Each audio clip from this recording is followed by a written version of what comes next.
مولا یعقوب ویلي پنجشیر کې د امنیت خرابولو اجازه نه ورکوو. په سلامونو مو هرکلی کوم. زموږ یوټیوب چینل ته په خیر راغلی. د لا بشپړو معلوماتو لپاره ویډیو را سره تر پای وګورئ. د طالبانو د دفاع وزارت وایي د دغه وزارت چارسمبالی مولا محمد یعقوب مجاهد پنجشیر ته د خپل سفر پر مهال دفاعي او امنیتي چارواکو، قومي مخورو او نورو کسانو سره خبرې کړي.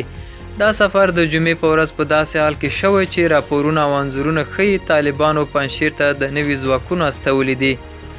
د دفاع وزارت د دغه سفر په اړه یو اعلامیه کې ویلي مولا یعقوب د پنجشیر له امنیتي مسؤلینو، سپین ږیرو او قومي مخورو سره لیدنې کې خبرداری ورکړ چې دغه ولایت کې هغو ته د ګډوډۍ د رامنځته کېدو هڅه کوي اجازه ورنه کړي چې امنیت خراب کړي او پر وړاندې به یې له جدیت کار اخلي.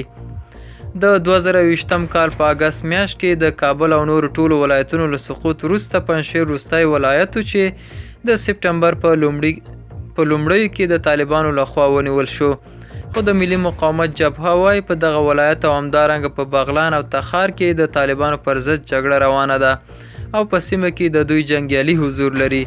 خو مولا محمد یعقوب مجاهد پنجشیر ته د سفر پر مهال د دغه ولایت امنیتي وضعیت ښه وباله او ټینګار یې وکړ چې هیڅ چاته به اجازه ورنه کړي چې امنیت ګډوډ کړي.